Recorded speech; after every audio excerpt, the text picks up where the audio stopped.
All right, now let's get a check on the crypto market at this time. We're seeing the Bitcoin there. That's the leading cryptocurrency. They're standing at about $62,792 earlier today. So it's not looking so bad in the market, but we've seen that range-bound movement right there with Bitcoin. And if you look at the screen there, it's mostly green on the screen this afternoon with 2.72% rise for Bitcoin. Ethereum holding up 1.47% up, $2,975. Below that psychological level of $3,000. Solana, that's holding up to $145. But for the red pockets now, we see XRP has that color, AVAX, Ethereum Classic, still trading in this market at this time, Matic, and the rest. Let's look at the sentiment right now. Let's see how investors are looking at this market. It's still greedy, surprisingly, even though we've seen a lot of sell-offs with Bitcoin, post-Bitcoin ETF and post-halving at this time. Most investors were expecting a massive pump post-halving, but we see the market now consolidating at this time, 57 points. That's the sentiment right there for the market. Let's look at the top cryptocurrencies we track in the market there. We see Bitcoin holding up 2.72%. There were indications it was going to drop below $60,000. It's tested those levels, but managed to rise back above that. And we see BNB, Binance coin there, 0.94% up. Ethereum also holding up 1.47%. Well, at this time, it's all about regulation for this crypto space. And right here in Nigeria, we've seen exchanges, that's crypto exchanges, under a lot of pressure this time. Let's bring in Nathaniel Luz now, CEO of FlintCap. Great to have you, Nathaniel. Hey, Laddie, good to be here today. Yeah, so we're seeing foreign crypto platforms in Nigeria. They've been under a lot of pressure at this time with the delisting of the Naira, from most of their platforms. But do you think this is some kind of opportunity for Nigerian crypto firms? Is it time for them to step up? Yes. So what we're seeing is a period of chaos. But a period of chaos is necessary in the adoption phase of any new technology. The entire cryptocurrency market, the crypto industry is less than 20 years old, right? Banks also had this period of their own chaos, right? The invention of ATM machines and the regulations around them in Nigeria are older than the crypto market in itself. So the crypto market is now facing this period. It's a make or mar period. Should we all just resign and say, oh, crypto is not working, the government has said that? I think that the right thing is for us to look at the opportunities that this provides. The problem a lot of crypto exchanges are having is that each country has its own regulators. They have their own financial rules. Hence, it becomes difficult for one company to manage to be compliant in so many countries at the same time. I do not see a future where we're going to have one super crypto exchange, because even all over the world, we don't have one super banks. Rather, we see national banks, we see regional banks, international banks, and all of that. So I think that's what we're going to see. So this is also an opportunity for us to see homegrown solutions, homegrown crypto exchanges that understand what it means to be compliant in Nigeria. This is the opportunity for them to get the SEC license and fill in the gap, Laddie. Right, but we've seen some crypto platforms in Nigeria, come up, gathered a lot of money, but somehow they just went under because of some kind of hack. We know the story of Patricia, and we know some investors are not being able to get their funds, out of that platform. So how can Nigerians really trust, Nigerian crypto platforms? We know that it's a wild, wild west, when it comes to, crypto exchanges. Talk to me about gaining the trust of Nigerians. This is why the government actually stepped in with the policies. We had a time in Nigeria where banks would just shut down and your money was gone. My parents lost some money in some of those banks, right? And I believe a lot of us, our parents, also have those stories to tell. So that's why the government says, hey, prior to now, anybody can start their own crypto platform, start a crypto exchange. But going forward, there are going to be different licenses for different types of crypto platforms or crypto exchange operations, just like we have for banks. There are microfinance banks, there are different tiers, there are commercial banks, national, regional, and all of those kind of things. It's why the government is saying, see, anybody that wants to run this kind of project, and cryptocurrency exchanges are financial platforms, and whether we like it or not. So everybody has got to get a license, and by so doing, you become accountable to the government, right?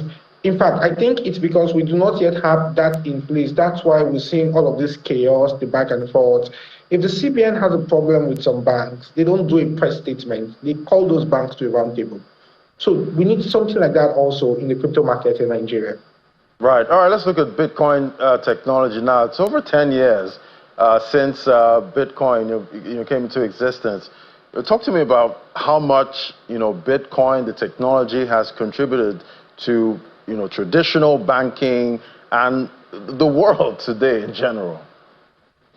Yeah, so Bitcoin itself is a great technology, like every technology is. It now depends on what aspect of it you want to use. So people generally use a technology to fill an aspect in their lives, in quotes, where there is a deficit, right? So if you look at the West, Bitcoin is a luxury. That's why you hear ETFs and all of these fancy terms. But when you come to Africa, we don't talk about ETFs because Bitcoin here is a lifeline. It's a necessity. Bitcoin will connect us as Africans to the global financial markets. Africa has been cut off, and most of the third world has been cut off from the global financial play. So crypto gives us that entrance. Bitcoin gives us that way of reconnecting us back to this global market. Just ask yourself how easy it is for you to make or receive payments to maybe someone in even Kenya, right? Then not even talk of someone in maybe Malawi or Rwanda, and we even want to go outside Africa and talk about India and China. We have a lot of people, we have an economy that's very import reliant. How easy it is for people to move from Naira to these other currencies and all of that. The average Nigerian cannot receive money. I'm using PayPal. Most global platforms are going to block you once you know that you're from Nigeria. It is what it is, right? So Bitcoin gives us that layer of reconnecting in which it doesn't matter who you are, it doesn't matter your gender, it doesn't matter your race, it doesn't matter anything about you. Everybody can participate in the same global financial system. No discrimination, it's permissionless. Right, let's look at fintechs now. Definitely, fintechs have been touted to, bridge that financial gap, in most economies at this time. But right here, we've seen the CBN direct fintechs to not carry out, crypto transactions. So talk to me about, the relationship between, fintech and crypto. Can they move together at this point? They can actually. So I think what the government is trying to do, the idea they have is a cool idea. I mean, every government does regulation everywhere in the world, but I think that there's something wrong with the implementation. You understand? I personally believe that the government is using too much force when implementing this. We already know that you are government. No need for you to prove it to us. Like, we know you have a lot of powers because you are the government, right? Ideally, innovation always precedes regulations. So the guys that imported the first place, there are no regulations about airports or flying them. Right? So most fintechs are saying that, see, we can build things upon crypto. We can use crypto as a technology to make international payments easier. We can use crypto to make remittances easier, right? I can receive money from anywhere in the world in a few seconds with crypto for almost zero fees, no matter how much I'm moving, compared to maybe using the traditional guys like the Western Union or the MoneyGram and all of that. So people are beginning to ideally build businesses around those opportunities. You understand? So that is what we're going to see. Anywhere you see an opportunity, businesses would spring up. We are in a capitalist world in that sense. So people are always looking for opportunities to exploit and how to package this and create a lot of value out of it. So the government is stepping in from their own angle and said, we are going to have regulations. But the regulations should not be throwing away the baby and the bathwater, like what Nigeria is currently doing. Because it's one thing for the government to take actions. It's another thing with the way the whole world views it. It's two different things. It's one thing to do a thing. It's another thing for you to have it being reported and all of that. The current stance we are giving is that, crypto is banned in Nigeria, and Nigeria is not open for crypto business. But that's actually not correct. Right? Because we also had a meeting with the SEC last week, I believe, and and all they're saying is you have to be compliant, you have to do this the right way, you have to get the licenses, we have to have the ability to have the regulatory oversight over you guys. So what the government needs to clearly state is that, see, crypto is not banned. We're only saying only licensed operators should operate. Then make the steps clear for anybody who wants to get a license. That's what I think. Right, and definitely with the decentralized nature, of cryptocurrency, centralized, governments would not, don't like that, aspect of cryptocurrency. Talk to me. do you realistically see a time where governments, central banks, and cryptocurrency will ever get along in this world? So happy to say I have a master's degree in this crypto and blockchain theme. So there are different types of cryptocurrency. We even have central bank digital currencies that make the idea of crypto and Bitcoin itself is decentralization.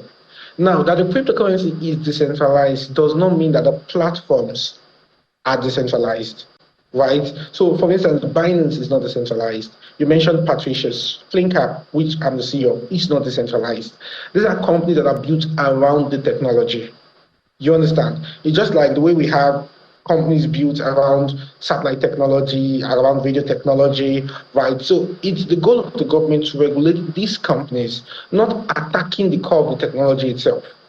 I mean, it's still people that will build the services that make that technology usable. Water is decentralized, right? But people own pure water factories and they have to get NAVDAC registration number and get licenses and all of that. So the resources of the earth technically are decentralized, right? But we've also been able to come up with regulations to manage how they are mined, how they are used, the companies that manage all of those processes. So it's the same thing in crypto. Crypto itself is decentralized, but yes, the government can work hand in hand with crypto platforms to see that, again, this thing is technology. Is fire dangerous? Depends. Fire drives our cars. If without fire, our cars would not move.